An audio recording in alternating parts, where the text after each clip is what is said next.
விழுந்து தங்களுடைய வாழ்க்கையை துடைத்துக் கொள்வதற்கு காரணம் சரியான ஒரு ஐக்கியம் இல்லாததுனால.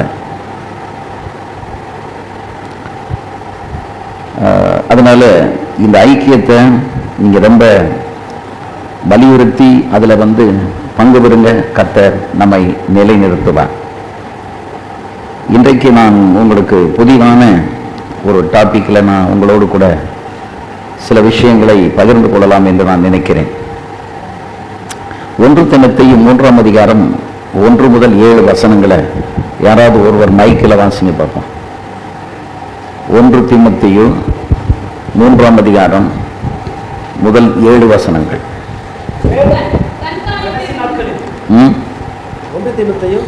3ஆம் அதிகாரம் 1 முதல் 7 வசனம்.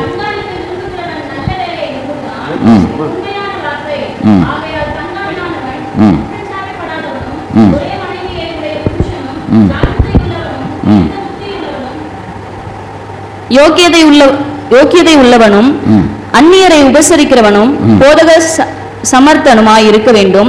அவன் மதுபான பிரியனும் அடிக்கிறவனும் இழிவான ஆதாயத்தை இச்சிக்கிறவனுமாய் இராமல் பொறுமையுள்ளவனும் சண்டை பண்ணாதவனும் பண ஆசை இல்லாதவனுமாயிருந்து தன் சொந்த குடும்பத்தை நன்றாய் நடத்துகிறவனும் தன் பிள்ளைகளை சகல நல்லொழுக்கம் உள்ளவர்களாக கீழ்ப்படிய பண்ணுகிறவனுமாய் இருக்க வேண்டும்.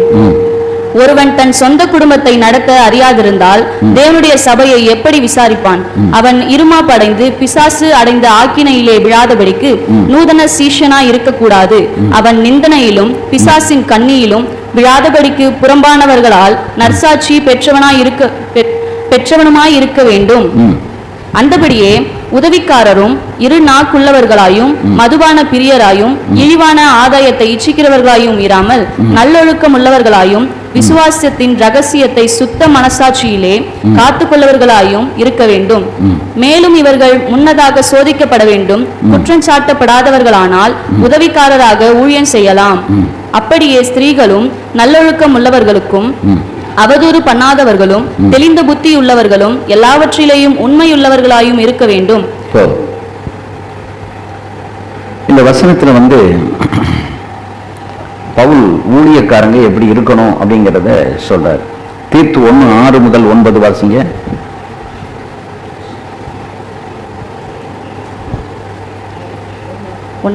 குற்றஞ்சாட்டப்படாதவனும் ஒரே மனைவியுடைய புருஷனும் துன்மார்க்கர் என்று அடங்காதவர்கள் என்றும் பேரெடுக்காத விசுவாசமுள்ள பிள்ளைகளை உடையவனுமாகிய ஒருவன் இருந்தால் அவனையே ஏற்படுத்தலாம்.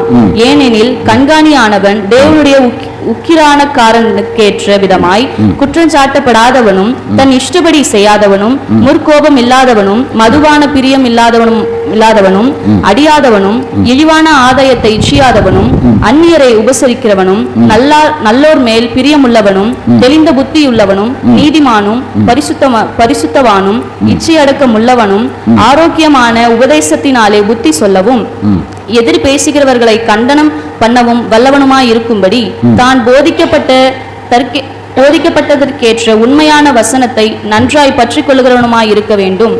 அநேகர் விசேஷமாய் விருத்த சேதனம் உள்ளவர்கள், அடங்காதவர்களும் வீண் பேச்சுக்காரரும் மனதை மயக்குகிறவர்களுமாய் இருக்கிறார்கள். அவர்களுடைய வாயை அடக்க வேண்டும். அவர்கள் இழிவான ஆதாயத்துக்காக தகாதவைகளை உபதேசித்து முழு குடும்பங்களையும் கவிழ்த்து போடுகிறார்கள்.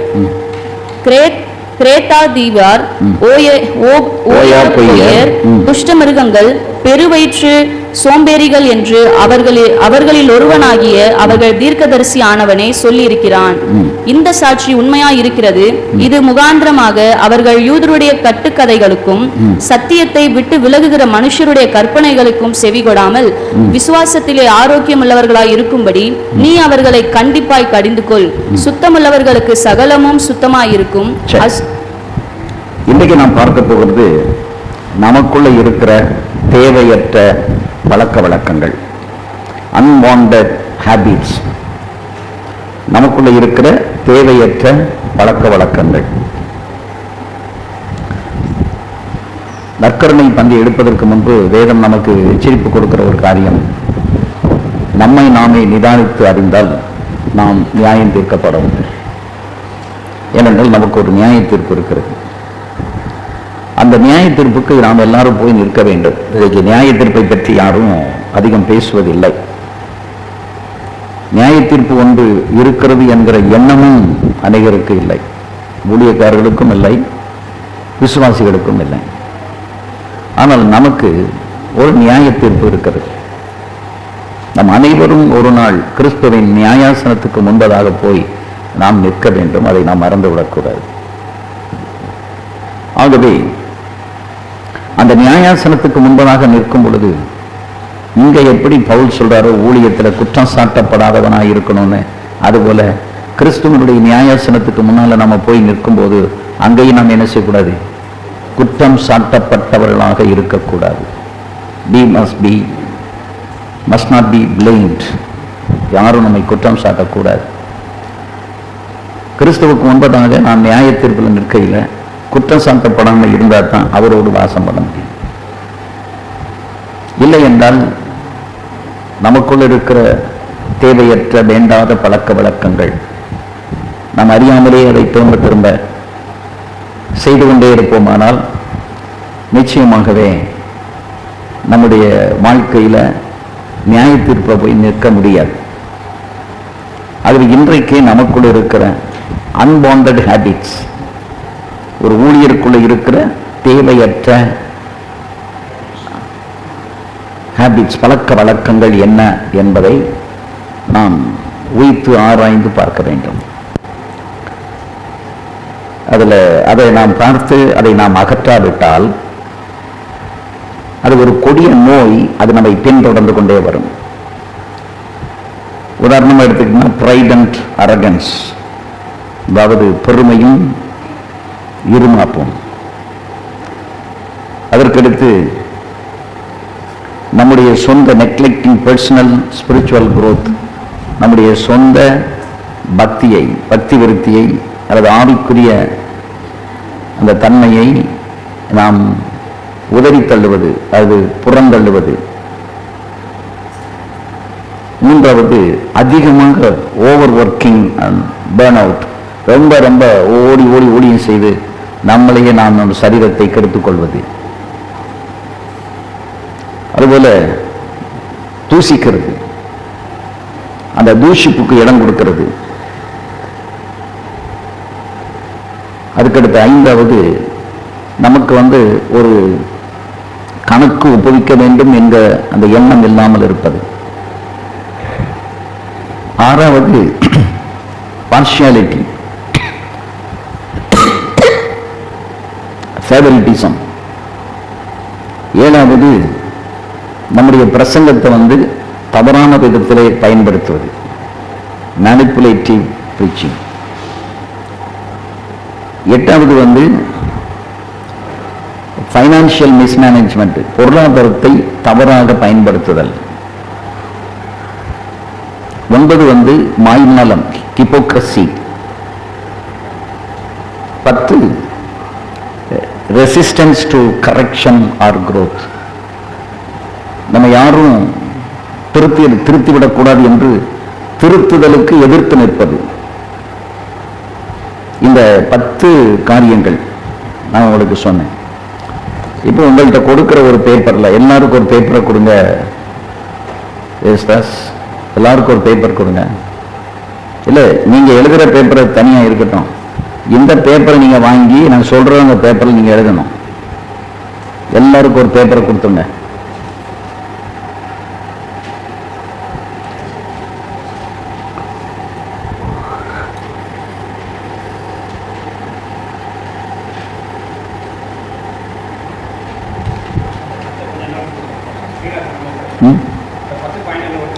அது கடைசியில் இன்னைக்கு அதைத்தான் பார்க்க போறோம். ஆனா அதுக்கு முன்னாடி உங்ககிட்ட என்னென்ன தேவையற்ற பழக்க வழக்கங்கள் இருக்கிறதுங்கிறத டைம் எடுத்து அதில் நீங்க எழுதணும். உங்ககிட்ட என்ன இருக்கு அப்படி நீளமாக எழுதுங்க. அது எழுதி என்கிட்ட தரணும். அது உங்களுக்கு ஒரு காப்பி வந்துடும்.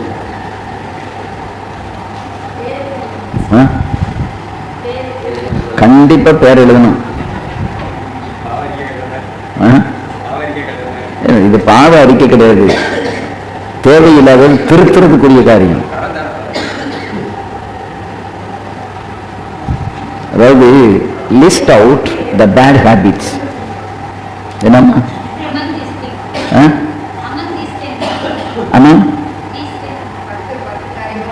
No, no, no. See, whatever I have said is a different thing. This is for an example. நான் சொன்னது உங்களுக்கு ஒரு உதாரணம். உங்களுக்குள்ள என்ன அன்வான்டட் ஹேபிட்ஸை நீங்க கண்டுபிடிக்கிறீங்கிறது உங்க திறமை. கேட்கல? அதாவது தேவையற்ற பழக்க வழக்கங்கள் நம்ம ஆவிக்குரிய ஜீவியத்தை கெடுக்கக்கூடியது, மற்றவங்களுக்கு தீங்கு விளைவிக்கக்கூடியது, தேவனுக்கு பிரியமில்லாதது, என்னென்ன ஹேபிட்ஸ் பழக்க வழக்கங்கள் நம்மகிட்ட இருக்குது. இதை நீங்க கண்டுபிடிச்சிட்டீங்க அப்படின்னா நீங்க பரிசுத்தவானா மாறிடுவீங்க. இதை நீங்க கண்டுபிடிக்கலன்னா அது மறைமுகமாக உங்களை பரிசுத்தமான மாற விடாம ஆக்கிக்கிட்டே இருக்கும். டைம் எடுங்க, கொஞ்சம் டைம் எடுத்து நீங்க இதை செய்யுங்க. அவசரம் ஒன்றும் இல்லை. நான் இந்த ப்ரோக்ராமை முடிச்சுட்டு கூட இன்னைக்கு பாஸ்டம்மா வந்திருக்காங்க, அத்திபூத்த மாதிரி. அனைவருடைய வேண்டுகோள், அப்புறம் நானும் ரொம்ப வேண்டிக்கிட்டேன். அதனால அவங்க இன்றைக்கு இன்னொரு ப்ரோக்ராம், அதை இதோட கிளப் பண்ணி இன்னைக்கு ஈவினிங் அவங்க ஒரு இடத்துல இருக்கணும். நான் கொண்டு போய் அங்கே உங்களை கொண்டு போய் விட்டுறேன்னு சொல்லி ப்ராமிஸ் பண்ணி இழுத்துட்டு வந்திருக்கு. அதனால அவங்க இன்னைக்கு நிறைய விஷயங்களை, பெண்களுக்கு ஏற்ற நிறைய காரியங்களை பேசுவாங்க. நீங்கள் நிறைய இன்னைக்கு கேள்வி கேட்கலாம். அதனால இப்போ இந்த டைம் எடுத்து நீங்க இதை எழுதுங்க.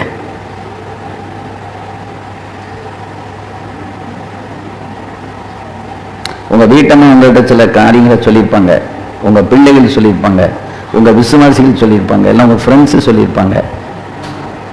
அதெல்லாம் உங்களுக்கு இப்போ யோசித்து பாருங்க, என்னங்க இப்படி குணத்தில் இருக்கீங்க அப்படின்னு சுட்டி காட்டியிருப்பாங்க. ஆனால் நம்ம அதை நெக்லெக்ட் பண்ணியிருப்போம், உதாசீனப்படுத்தி அசட்டை பண்ணியிருப்போம்.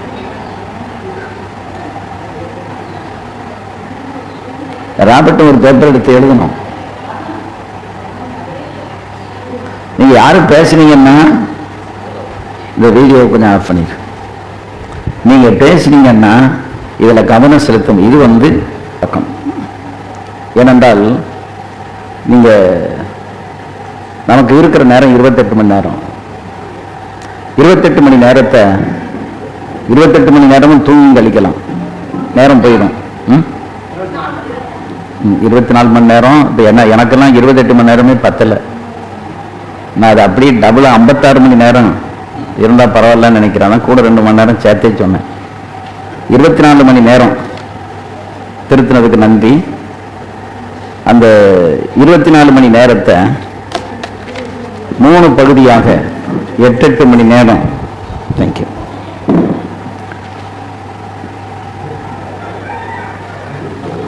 கொண்டாங்க.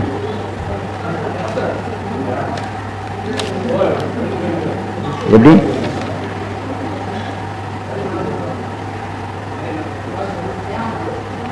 சொல்லுங்க பாஸ், என்னமோ சொல்ல வந்தீங்களா செல்வராஜ்?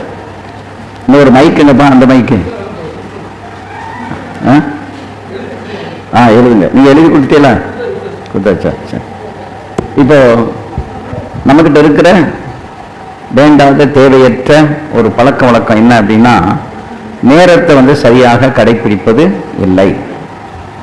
24 மணி நேரத்தை 3ஆ வகுத்தா 8 மணி நேரம். 8 மணி நேரம் தூக்கம், 8 மணி நேரம் வேலை, மீதி 8 மணி நேரம் சாப்பிட்றது, தூங்குறது, இந்த இடத்தூக்கம், அப்புறம் ஓய்வெடுப்பது, அடுத்து நம்மை ஆயத்தப்படுத்துவது, நமக்கு வேண்டியதை ப்ரிப்பேர் பண்ணுறது, சமைக்கிறது, சாப்பிட்றது, குளிக்கிறது, நம்முடைய காலை கடன்களை முடிக்கிறது. இது எல்லாம் சேர்ந்து மொத்தம் எத்தனை மணி நேரம்? ஒரு 8 மணி நேரம். ஸோ 8 மணி நேரம் கம்ப்ளீட்டாக தூக்கத்துக்கு போயிடும், 8 மணி நேரம் வேலைக்கு போயிடும். மீதி இருக்கிற 8 மணி நேரத்தை அது நம்ம சொந்த காரியங்களுக்காக நம்மளை ஆயத்தப்படுத்துறதுக்கு நம்ம பயன்படுத்தலாம். இதை சரியாக நீங்கள் கடைப்பிடிப்பீங்கன்னு சொன்னால், இந்த டைம் மேனேஜ்மெண்ட்டு ரொம்ப ரொம்ப நம்ம வாழ்க்கையில் ரொம்ப முக்கியம். அதை சரியாக நம்ம கடைப்பிடிக்கலை அப்படின்னு சொன்னால் அது உண்மையாகவே நமக்கு ஒரு நஷ்டத்தை உண்டு பண்ணிவிடும். நான் ஒரு உதாரணம் உங்களுக்கு சொல்லியிருப்பேன் நான் நினைக்கிறேன். டைம் மேனேஜ்மெண்ட்டுக்கு ஒரு பெரிய கம்பெனியிலிருந்து இன்னொரு பெரிய கம்பெனியில் ஒரு ஆர்டர் கொடுத்தாங்க, பல லட்சம் ரூபாய்க்குரிய ஆர்டர். அந்த ஆர்டரை கொடுக்க வரும்போது 5 நிமிஷம் அந்த டைரக்டர் வந்து இன்னொரு டைரக்டரை பார்க்கறதுக்கு வரும்போது 5 நிமிஷம் லேட் ஆயிட்டு. 10 மணிக்கு அப்பாயின்மெண்ட் கொடுத்துருக்கு, அவர் 10:05க்கு உள்ள நுழைகிறாரு. அந்த டைரக்டர் வந்து அவரை பார்க்க முடியாதுன்னு திரும்ப போக சொல்லுங்க அப்படின்ட்டு. அவர் ஹைதராபாத்லேருந்து ஃப்ளைட் எடுத்து வர்றாரு. அப்போ பக்கத்தில் அவருடைய அந்த பெரிய கம்பெனியினுடைய எம்டி மேனேஜிங் டைரக்டருடைய ஃப்ரெண்டு உட்கார்ந்துருக்காரு. அவர் எனக்கு ஃப்ரெண்டு. அப்போ அவர் கேட்டாராம், சார் ஹைதராபாத்லேருந்து ஃப்ளைட் எடுத்து வந்திருக்காரு, எவ்வளோ டாக்ஸி செலவெல்லாம் பார்த்தா நிறைய செலவு, நீங்கள் ஒரு 5 நிமிஷம் தானே. அப்போ அந்த டைரக்டர் சொன்னாராம், ஆர்டர் எடுக்க வரும்போதே 5 நிமிடம் பிந்தி வந்தால் ஆர்டர் கொடுக்கும்போது எத்தனை நாள் பிந்துவார்கள்? இவங்களை நம்பி நான் ஆர்டர் எடுக்க முடியுமா? அந்த கேள்விக்கு அவர் ஃப்ரெண்டு பதிலே சொல்ல முடியல. அவர் ஏங்கிட்ட இந்த காரியத்தை ஒரு 5 நிமிஷம் பெரிய பெரிய கம்பெனியில் டைரக்டராக இருக்கக்கூடியவங்க 5 மினிட்ஸ் எவ்வளோ வேல்யூ பண்ணுறாங்க, ஒரு 5 நிமிஷத்தை எவ்வளோ முக்கியப்படுத்துகிறாங்க. ஆனால் இன்றைக்கி நாம் டைமை வந்து முக்கியப்படுத்துறதே இல்லை அப்படின்னு சொல்லி அவர் என்கிட்ட சொன்னார். அதுபோல் டைம் மேனேஜ்மெண்ட்டு ரொம்ப முக்கியம். ஏன்னா டைம் நமக்கு பெந்தகோஸ்காரங்களுக்கு வந்து டைமே கிடையாது. ஏன்னா நம்ம தான் we are the creator of time. டைமை வந்து சிருஷ்டித்தது யாரு? நம்ம தான். நம்ம வச்சது தான் வரிசை, சொன்னது தான் சட்டம். நம்முடைய ஊழியங்கள் ஆசீர்வதிக்கப்படாமல் இருப்பதற்கு இதுவும் ஒரு காரணம். ஆவிக்குரிய நிலையின் உச்சக்கட்டத்தை எட்ட முடியாமல் போவதற்கு இதுவும் ஒரு காரணம். எது? நேரத்தை கடைபிடிப்பது இல்லை. அது ஒரு தவறான பழக்க வழக்கம். நீங்க யூரோப்பியன்ஸ், அமெரிக்கன்ஸ், யூரோப்பியன்ஸ், வெஸ்டர்ன்ஸ் நீங்க பழகுனீங்கன்னா ஒரு நிமிஷம் கூட அவங்க பிந்த மாட்டாங்க. நான் என்னுடைய சின்ன வயசுல இருந்தே யூரோப்பியன்ஸோட மிஷினரிகளோட இருந்ததுனால டைமிங் அப்படிங்கிறது வந்து ரொம்ப அக்யூரேட்டா இருக்கணும்னு அவங்க விரும்புவாங்க. அந்த டைமை நம்ம வந்து கரெக்டா கடைபிடிக்கல அப்படின்னா அவங்களோட நம்ம ஒத்து போக முடியாது. அது அது அடுத்து இன்னொன்று, அவசரப்பட்டு பேசுறது. அவசரப்பட்டு பேசுறது, அதிக நேரம் மற்றவர்களோடு பேசுறது. அது ஒருத்தருக்குரியதை மட்டும் வச்சு நான் சொல்றேன். அதே மாதிரி அதிக நேரம் தூங்குறது.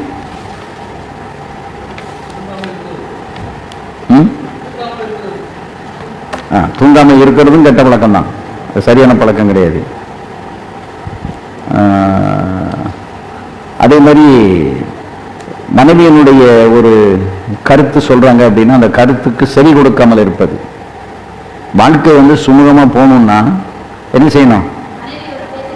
மனைவியினுடைய பேச்ச, எல்லா பேச்சும் கேட்கக்கூடாது. கேட்கிற மாதிரி இருந்தால் அதை கண்டிப்பா நிச்சயம் கேட்கணும். இல்லைன்னா சாரால் ஆலோசனை கொடுத்தால இந்த ஆகாரை மடியிலே எடுத்துக்கொள்ளும்னு அந்த சீரழிவு இன்னைக்கு வரைக்கும் சீரழிஞ்சுக்கிட்டு இருக்கோம். அதே மாதிரி சில விஷயங்களுக்கு நம்ம வந்து நோ சொல்லணும், நோ சொல்ல பழகணும். எல்லாத்துக்குமே தலையாட்டிக்கிட்டே இருந்தோம்னா, டாக்டர் பில்லி கிரஹாம் ஒரு செய்தியில் சொன்னாரு, not to be kind to every one. எல்லாருக்கிட்டையும் பட்சமா இருக்கக்கூடாது. யாருக்கிட்ட பட்சமா இருக்கணுமோ அவங்க கிட்ட மட்டும்தான் பட்சமா இருக்கணும். இப்போ என்னுடைய லைஃப்ல எனக்கிட்ட ஒரு கெட்ட பழக்கம் இருந்துச்சு. உதவி கேட்குறவங்கெல்லாம் எப்படியாவது நான் கஷ்டப்பட்டு உதவி செய்யணும்னு நினைப்பேன், உதவி செய்வேன். அப்படி உதவிகள் செய்து செய்து நிறைய நஷ்டப்பட்டு போவேன். அப்போதான் பாஸ்டமாக ஒரு நாள் நான் ஒருத்தர்கிட்ட பேசிக்கிட்டு இருக்கும்போது என் காதில் வந்து சொன்னாங்க, நன்மை செய்ய தகுந்தவர்களுக்கு செய்யாமல் இராதேன்னு ஒரு வசனம் இருக்கு தெரியுமா அப்படின்னாங்க. அப்ப நன்மை செய்ய தகுதியானது யாரு அப்படிங்கிறத தெரிந்து அவர்களுக்கு என்ன செய்யணும்? நன்மை செய்யணும்.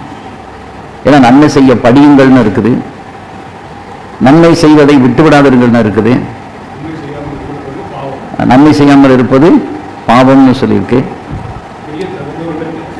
நன்மை செய்ய தகுந்தவர்களுக்கு செய்யாமல் இராதே அப்படின்னு சொல்லியிருக்கு. அப்போ இதெல்லாம் நம்ம வாழ்க்கையில் சில காரியங்களை கற்றுக்கொள்ளணும். நம்ம பெரும்பாலும் கற்றுக்கொள்வதற்கு நம்ம விருப்பப்பட மாட்டோம். கேட்கறதுக்கு நம்ம ஓரளவு சம்மதிப்போம். நம்ம வந்து எதனாலும் நீங்கள் சொல்லிட்டு போங்க, என்ன வேணாலும் பிரசங்கம் பண்ணிட்டு போங்க, நான் வந்ததுக்கு என் தலைவருக்கு கேட்டுட்டு போகிறேன் அப்படின்னு நினைப்போம். ஆனால் கேட்டதின்படி நம்மளை திருத்தி கொள்கிறோமா? ஆண்டவர் ஏன் நம்மகிட்ட பேசுகிறாரு? ஒரு செய்தி ஏன் நமக்கு கொடுக்குறாரு? இந்த செய்தி கொடுப்பதனுடைய முக்கியத்துவம் என்ன? இப்போ நீங்கள் ஒரு நாள், இன்னைக்கு முழுவதும் ஒரு நாள் நீங்கள் செலவு பண்ணுறீங்க. நானும் இன்னைக்கு ஒரு நாள் ஃபுல்லாக செலவு பண்ணுறேன். எனக்கும் வந்து இந்த நாள் வந்து ரொம்ப பிரயோஜனமான ஒரு நாளாக இருக்கணும்னு நான் விரும்புவேன். அதுபோல் வந்திருக்கிற உங்களுக்கு இந்த நாள் எப்படி இருக்கணும்? ரொம்ப பிரயோஜனமாக இருக்கணும். இங்கே வந்தோம், சில விஷயங்களை நாம் தெரிந்து கொண்டோம், சில காரியங்களை கரெக்ட் பண்ணிக்கிட்டோம் அப்படிங்கிற ஒரு இடத்துக்கு நீங்கள் வரணும். அப்படி இல்லை அப்படின்னு சொன்னால் இந்த நாள் முழுவதும் வந்தது நமக்கு என்னது? வேஸ்ட்டு, கிரிமினல் வேஸ்ட்டு, நேரம் போச்சு. நான் இன்னைக்கு காலையிலே கிட்டத்தட்ட ஒரு 4:30 மணிக்கெல்லாம் எழும்பி, நேற்றுக்கு நைட்டு வந்து 10:30க்கு வந்தோம் திருச்சியில் தங்கிட்டு, இன்னைக்கு காலையிலே 4:30க்கே எழும்பி சில காரியங்கள்லாம் செய்துட்டு, இன்னைக்கு என்ன பேசணுங்கிறத நான் ப்ரிப்பேர் பண்ணிட்டு, அப்புறம் என்னுடைய கிராண்ட்சன் 2வது பையன் இன்னைக்கு ஸ்கூலுக்கு ஜப்பானில் முதல்ல போகிறான். ஸோ அவன் ஸ்கூலுக்கு போகிறதெல்லாம் கொஞ்சம் வீடியோவில் பார்த்துட்டு அவனுக்கு ப்ரேயர் பண்ணி விட்டுட்டு, நாங்கள் தங்கியிருந்த அந்த சர்ச் பாஸ்டர் வந்தார், அவர்கிட்ட கொஞ்சம் நேரம் பேசிட்டு புறப்பட்டு நாங்கள் இங்கே வரோம். ஸோ இங்கே வர்றதுக்கு நாங்கள் இவ்வளோ ஆயத்தமாகி வர்றோம். நான் இங்கே வந்து உங்களுக்கு பிரயோஜனமான சில காரியங்கள், அட்லீஸ்ட் ஒரு 2 காரியம் நான் சொல்லிட்டு போனால் கூட அது உங்களுக்கு என்னது? பிரயோஜனம். அப்போ நான் இங்கே வர்றதும் பிரயோஜனமாக இருக்கணும். நீங்கள் இன்னைக்கு கூடி வந்து நம்ம உட்காந்து சில விஷயங்களை டிஸ்கஸ் பண்ணுறோம். இது வந்து மற்ற கூட்டங்கள் மாதிரி வந்தோம், ஒரு மணி நேரம் ஒரு செய்தியை கேட்டோம், சாப்பிட்டோம், போனோங்கிற மாதிரி இல்லை. இது வந்து நம்ம கலந்து ஆலோசிக்கிற ஒரு கூட்டம். நம்மளை நாமே சீர்படுத்திக் கொள்வதற்கு, சரிபடுத்திக் கொள்வதற்கு, ஆவிகளை வளர்வதற்கு, குறைகளை உணர்வதற்கு உள்ள ஒரு கூட்டம் தான் இந்த கூட்டம். அப்போ நம்ம இதில் வந்து நிறைய விஷயங்களை கற்றுக்கொண்டு நாம் முதல்ல டெவலப் ஆகணும், சரியாகணும். நம்ம டெவலப் ஆகாமல் மற்றவங்களை டெவலப் ஆக முடியாது. அதுக்காகத்தான் நான் இனி வர்ற நாட்களில் நான் இப்படிப்பட்ட சில காரியங்களை, இப்போ என் சர்ச்சில் போன வாரம் வியாழக்கிழமை மீட்டிங் நடந்துச்சு. அந்த மீட்டிங்லையுமே நான் பேப்பரை கொடுத்து இதை மாதிரி தான் ஒரு காரியத்தை சொல்லி நான் எழுத சொல்லி சொன்னேன். அது என்ன காரியத்தை எழுத சொன்னாங்கிறது மறந்துட்டு. ஏஸ்தாஸும் போயிட்டாரு, அவங்க 2 பேருமே போயிட்டாங்க. கொஞ்சம் யாராவது ஒருத்தர் ஜோசப் போய் அவங்க 2 பேரையும் தேடி யாராவது ஒரு ஆளை இழுத்துட்டு வாங்க. எங்கே போயிட்டாங்கன்னு தெரியல. ஏன் அப்படின்னு கேட்டால், லிஸ்ட் அவுட் பண்ணலை, எழுதலை அப்படின்னா நமக்கு தெரியாது, நினைவில் எல்லாமே நிற்காது. எந்த ஒரு காரியமே என்ன செய்யணும்? எழுதணும். எழுதினால்தான். இப்போ நான் இதை இன்னொரு முறை இந்த பேப்பரை உங்கள்கிட்ட நான் தரப்போகிறேன். நீங்கள் வந்து இதை இல்லைன்னா நான் இதை வைத்துக்கொண்டு ஒரு செராக்ஸ் எடுத்துகிட்டு வர சொல்லி ஒரு காப்பியை நான் உங்கள்கிட்ட என்ன செய்ய போகிறேன்? தரப்போகிறேன். இதை நீங்கள் இப்போ எழுதி வச்சு இதில் என்னென்ன இப்போ நீங்கள் எழுதியிருக்கீங்களோ இதை சீக்கிரத்தில் சரிப்படுத்தி கொள்ளணும். என்ன செய்யணும்? சரிப்படுத்தணும். இப்போ நீங்கள் எழுதின பிறகு தான் உங்களுக்கு தெரியும், ஓ இந்த காரியத்தில் நான் வந்து சரியில்லை அப்படிங்கிறது அப்போ தான் நமக்கு தெரியும். நீங்கள் எழுதலை அப்படின்னா அது உங்களுக்கு தெரியவே தெரியுது. எனக்கு தெரியும் அப்படின்னு நீங்கள் நினைப்பீங்க, ஆனால் உங்களுக்கு தெரியாது, அது மறைக்கப்படும். ஆகவே அதே மாதிரி எந்த ஒரு காரியத்துக்கும் கடைசி நேரத்தில் பரபரத்துக்கிட்டு இருக்குது. அது ரொம்ப ரொம்ப சரியற்ற ஒரு காரியம். முன்னாலே என்ன செய்யணும்? அதுக்கு ஆயத்தமாகணும். ஃபியூ ஹவர்ஸ்க்கு முன்னால் ஆயத்தமாகணும். விமானத்தில் போகிறதுக்கு 3 மணி நேரத்துக்கு முன்னால் இன்டர்நேஷ்னல் ஃப்ளைட்டுக்கு உள்ளே வந்து உட்கார சொல்லலாம். அப்படி பிந்தனா உள்ளே விட மாட்டான், நம்ம டிக்கெட் வேஸ்ட்டாக போகும். டொமஸ்டிக் ஃப்ளைட்னா 2 மணி நேரத்துக்கு முன்னால் வந்துருக்கணும். எனக்கு ட்ரெயினுக்கு போகிறதா இருந்தாலே 1/2 மணி நேரத்துக்கு முன்னால் ஸ்டேஷனில் இருக்கணும். ஃப்ளைட்டுக்கு போகிறதா இருந்தால் கரெக்டாக 3 மணி நேரத்துக்கு முன்னாடி நான் போய் எல்லாம் சொல்லுவாங்க ஒரு 2 ஹவர்ஸில் போகலாம். ஏதாவது ஒரு டிலே ஆயிடுச்சு அப்படின்னா அப்புறம் போக முடியாது. அதனால நேரத்தை கடைப்பிடிக்கிறது ரொம்ப முக்கியம். நான் தொடர்ந்து உங்களோட நான் பேசுகிறேன். பேட்டையில் ஒரு இதை மாதிரி பேப்பர் கொடுத்து எழுத சொன்னோம்ல, அது அது என்ன எது எழுத சொன்ன? நீ வச்சிருக்கியா? ஆமாம், அதாவது என்னது, எதை எழுத சொன்னேன்? இல்லை, அதாவது என்னென்ன காரியங்கள். சரி, இருக்கட்டும்.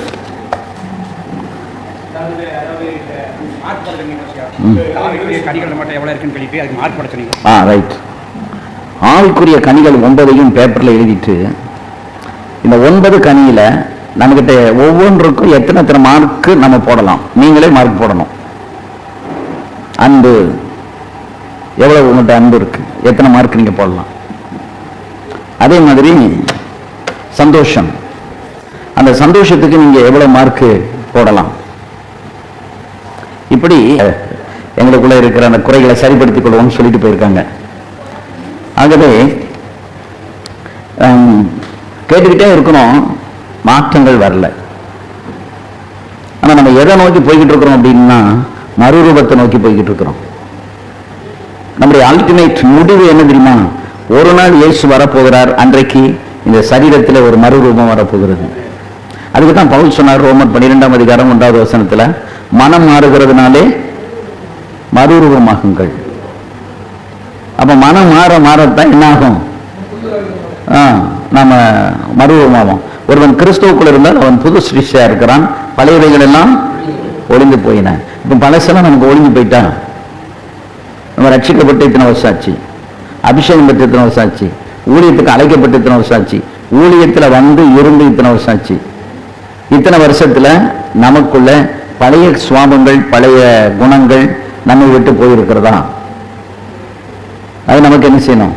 கண்டுபிடிக்கணும். அப்படி இல்லைன்னா அதை நாம என்ன செய்யணும்?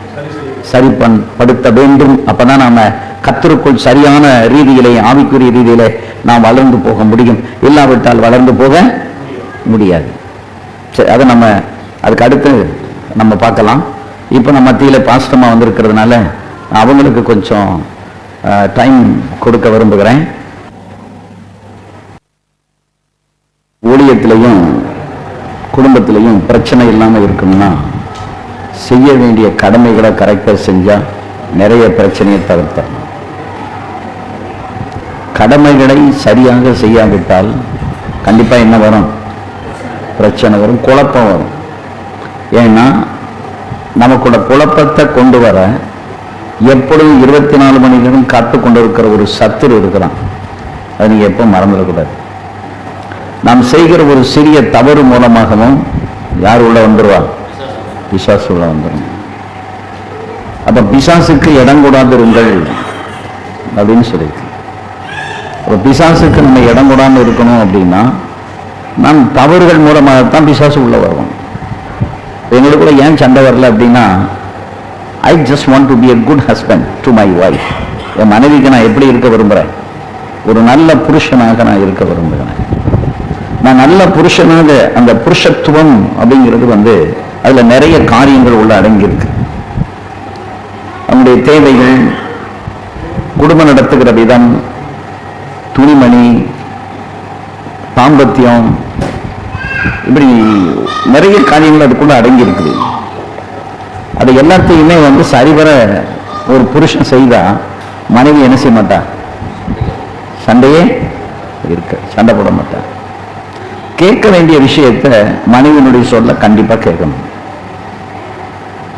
சில விஷயங்கள் அவங்க அழுத்தி சொன்னாலும் கேட்கக்கூடாததை என்ன செய்யக்கூடாது? கேட்கக்கூடாது. இந்த ரெண்டுமே உறுதி இருக்கணும்.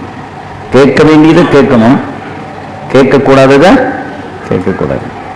இது ரெண்டையும் பகுத்தறியத்தக்க நமக்கு அந்த ஒரு கிருபை நமக்கு வேணும்.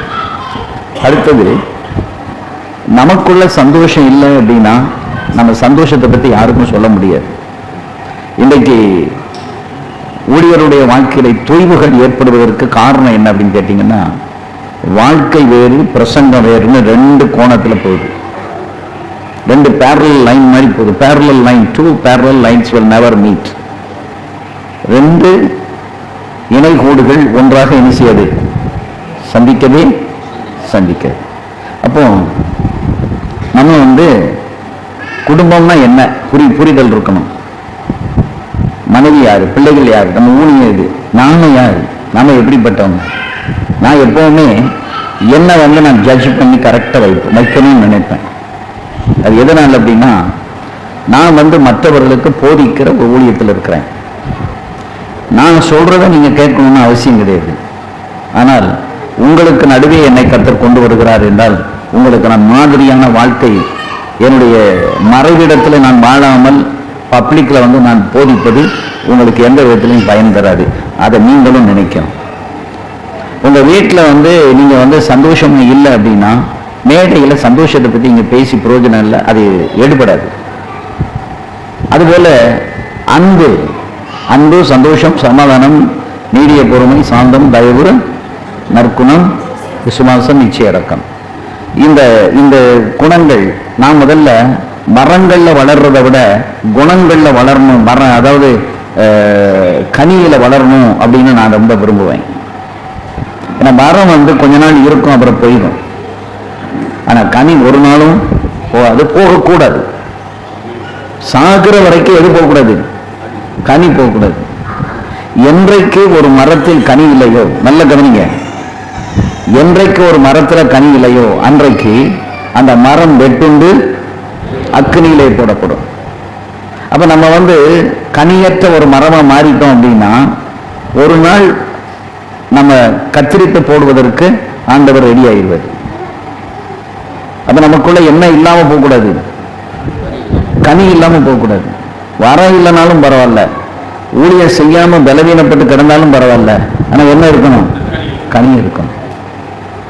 அந்த கனிங்கிறது முதல்ல நீங்க கொடுக்கறது எங்கன்னா உங்க வீட்டில். உங்க வீட்டில் இப்போ 13வது வருஷத்துல பல போதகர்கள் எனக்கு போன் பண்ணி இப்பெல்லாம் ஒப்புரவாகணும் அப்படிங்கிற அந்த இடத்துக்கு அவங்க வந்திருக்கிறாங்க. தன் ஆவிக்குரிய தகப்பங்கிட்ட, ஆவிக்குரிய தாய்கிட்ட, சகோதரர்கள்ட்ட, இன்னும் மற்ற ஊழியக்காரங்க கிட்ட, இவங்க கிட்டெல்லாம் நம்ம வந்து இது வரைக்கும் ஒப்புரவாகாமல் இருந்துட்டோம், இப்போ என்ன செய்யணும்? ஒப்புரவாகணும். ஏன்னா நம்ம வந்து ஒரு பொசிஷன்ல இருக்கிறதுனால நம்மளை யாரும் கேள்வி கேட்க மாட்டாங்க. என்ன யாரும் கேள்வி கேட்பா? என்னை கண்டிக்கிறது யாரு? எனக்கு என் ஆவிக்குரிய தகப்பனும் இறந்துட்டாங்க, தாய் இறந்துட்டாங்க. அப்ப நான் வந்து இன்னைக்கு சொல்ல போனா ஸ்பிரிச்சுவலை எடுத்துக்கிட்டா நான் ஒரு ஆர்ஃபன், ஒரு ஆவிக்குரிய தாயும் இல்லாம ஆவிக்குரிய தகப்பனும் இல்லாத ஒரு நிலையில். எங்க பாசையா இறந்து அடக்கம் பண்ணிட்டு வந்து ஒரு 3-4 நாள் கழிச்சு பாசமா என்கிட்ட ஒரு கேள்வி கேட்டாங்க. எந்த ஒரு காரியம்னாலும் நீங்க பாசட்டு போய் ஆலோசனை கேட்பீங்க, உங்களுடைய பிரச்சனையை நீங்க பகிர்ந்துக்கிடுவீங்க. இப்ப நீங்க யாருக்கிட்ட போய் கேட்பீங்க? யாருக்கு உங்களுக்கு ஆலோசனை சொல்லுவா அப்படின்னு ஒரு கேள்வி கேட்டாங்க. நான் அந்த கேள்விக்கு என்னால பதில் சொல்ல முடியல, அப்படியே ஆடி போயிட்டேன்.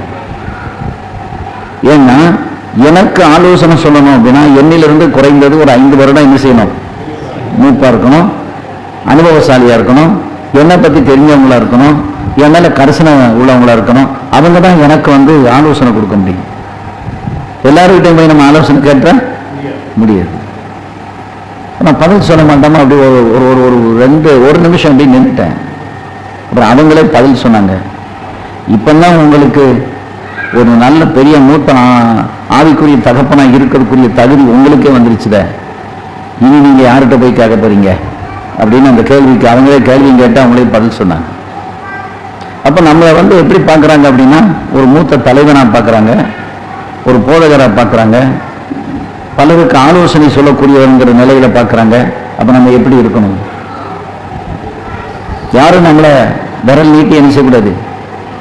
குற்றப்படுத்த கூடாது. தேவ நீதிக்கு புறம்பாக நாம் என்ன செய்யக்கூடாது? செயல்படக்கூடாது. ஏன் அப்படின்னா நம்முடைய செயல்கள் நீதியா இருக்கணும் அப்படின்னு பைபிள் சொல்லுது. நம்முடைய செயல்கள் எப்படி இருக்கணும்? நீதியாக இருக்க வேண்டும்.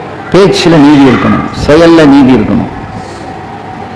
அப்ப நம்ம மாதிரியாக மற்றவர்களுக்கு முன்பு இருக்க வேண்டுமானால் நாம மாதிரியா இருந்துவிட்டு அதை பிரசங்கம் பண்ணினா அது எடுபடும். இன்னைக்கு கிறிஸ்தவம் கொஞ்சம் தோத்து கொண்டிருப்பதற்கு காரணம் அதுதான், சாட்சியற்ற வாழ்க்கை. மேடையில் பிரசங்கம் பண்ணும்போது நீங்க வீட்டில் மனைவி கிட்ட கோவப்பட்டுட்டு பிள்ளைகள்கிட்ட கோவப்பட்டுட்டு மேடையில் போய் நின்று நீங்க பிரசங்கம் பண்ணீங்கன்னு சொன்னா உங்க குடும்பமே உங்களை மதிக்காது. மதிப்பாங்களா? மதிக்க மாட்டாங்க. அவங்க எப்படி நம்மளை எப்படி பார்ப்பாங்க தெரியுமா? மாய்மாரக்காரர்களாக பார்ப்பார்கள். அதுதான் நான் ரொம்ப பயப்படுவேன். ரெண்டாவது, தேவையற்ற வார்த்தைகள், யாரையும் நியாயம் தீர்ப்பது தவறு என்று நமக்கு தெரிந்தாலும் நம்ம ஏன் உங்களை நியாயம் தீர்க்கணும்? ஏன்னா எனக்கு அந்த வயசு, அந்த மெச்சூரிட்டி வந்துட்டு, அப்படி திங்க் பண்ணக்கூடிய மெச்சூரிட்டி எனக்கு வந்துட்டு. முன்னால இதை விட இன்னும் 10 வயசு கீழே இருக்கையில் நம்மளும் டக்குன்னு ஒன்று குறை சொல்லிடுவோம், இல்லை பேசிடுவோம், அதை நியாயம் தீர்த்துருவோம். இப்போ நியாயம் தீர்க்கிறதுக்கு நமக்கு மனமே வரல. ஏன்னா அந்த வயசு வரும்போது அந்த பக்குவம் வருது. அந்த பக்குவம் வரும்போது நடைகள் மாறுது. அப்ப இப்போ நம்ம அதில் எப்படி இருக்கணும்? கவனமாக இருக்கணும். ஸோ உங்கள் வாழ்க்கையில் எதை பேசுகிறீர்களோ அதை நீங்கள் என்ன செய்யுங்க? எதை பேசுறீங்களோ அதை செய்யுங்க, எதை செய்றீங்களோ அதை நீங்க பேசுங்க. இந்த ரெண்டும் ஒன்று போல போச்சுன்னா ஆண்டவர் உங்களோட இருப்பார். உங்க வார்த்தையில ஆண்டவருடைய வல்லமை இருக்கும், கிரியை இருக்கும். அல்லேலூயா. சரி, நான் சுருக்கமா இன்னைக்கு நான் சொல்ல வந்ததை ஒரு 10 மினிட்ஸ்க்குள்ள நான் சொல்லிடுறேன். இல்லைன்னா அடுத்த மாசம் கூட இதை நான் உங்களுக்கு, இன்னைக்கு நீங்க இதை இது பண்ணிட்டதுனால நான் அடுத்த மாசம் சொல்றேன். இந்த பேப்பர்ல நீங்க நிறைய பேர் ரொம்ப ஃபெய்த்ஃபுல்லா எழுதியிருக்கிறீங்க, நான் அதை பார்த்து சந்தோஷப்படுறேன். ரியலா உங்களுடைய குணம், உங்களுடைய சுவாபம், தேவையற்ற பழக்க வழக்கங்கள் என்னங்கிறது ஓரளவு யூகித்து நீங்க எழுதியிருக்கிறீங்க. ரொம்ப தேங்க்ஸ். அது மட்டும் இல்ல, இதுல ஒரு வெளிப்படை தன்மை இருக்கிறது. என்ன இருக்கு? ஒரு வெளிப்படை தன்மை இருக்கிறது. சரி, பாஸ் இதை கேட்காங்க, என் தியாகர ஒரு 2 பாயிண்ட் எழுதி கொடுப்பான் அப்படின்னு யாருமே எழுதலை. நான் கடற்கடன் கொஞ்சம் பார்த்தேன், ஒரு சில இதை பார்க்கும்போது உண்மையா நீங்க மாறணுங்கிற விருப்பத்தில் நீங்க எழுதி இருக்கிறத நான் பார்க்கிறேன். ஆமென். அதனால நான் இந்த பேப்பரை நான் ஒரு செராக்ஸ் காப்பி எடுத்துட்டேன். இப்போ ஒரு நீங்க எழுதின பேப்பர் நான் உங்ககிட்ட கொடுக்க விரும்புறேன். எதுக்கு தெரியுமா? இந்த பேப்பரை எதுக்கு நான் உங்ககிட்ட கொடுக்குறேன்? இந்த பேப்பர் நீங்க தொலைச்சிடக்கூடாது. இல்லைன்னா நான் இதை கொண்டு போய் உங்களுக்கு நீட்டா டைப் பண்ணி உங்களுக்கு நான் கொண்டு வந்து கொடுத்துட்றேன். இல்லை இல்லை இல்லை இல்லை, இதை நீங்க கொண்டு போய் உங்க பைபிளில் 2ஆ மடிச்சு உள்ள வைக்கணும். இல்லைன்னா முக்கியமான இடத்துல நீங்க வைக்கணும். ஏன் அப்படின்னா ஒரு 2 நாளைக்கு 3 நாளைக்கு ஒரு தடவை, ஒவ்வொரு புதன்கிழமையும் இதை எடுத்து ஒரு தடவை வாசித்து பார்க்கணும். இதை எடுத்து நீங்க வாசித்து பார்த்தீங்கன்னா இந்த குணத்துல நான் எதெல்லாம் மாறணுங்கிறது உங்களுக்கு தெரியும். கோபப்படுறவங்களா இருந்தா கோபத்தை மாத்திருக்கீங்களா? எரிச்சப்படுறவங்களா இருந்தா எரிச்சலை மாத்திருக்கீங்களா? மனைவி சொல்ல ஒண்ணுமே கேட்காத நபரா இருந்தா நமக்கு கொஞ்சமாவது கேட்க துவங்கி இருக்குமா? அதுல கணவன்கிட்ட ஒரு சகோதரி எழுதியிருக்கீங்க, என் கணவன்கிட்ட நான் தான் முதல்ல கோபப்படுவேன் அப்படின்னு. அப்ப இனி நாட்கள் போக்கல அந்த கோபம் தணிஞ்சிருக்கா? இதெல்லாம் ரியலான காரியத்தை நீங்க எழுதிருக்கீங்க அப்படின்னா என்ன அர்த்தம்? உண்மையிலேயே நீங்கள் மனமாற விரும்புகிறீர்கள் என்ற அர்த்தம், மாற்றமடைய விரும்புகிறீர்கள் என்ற அர்த்தம். அல்லேலூயா.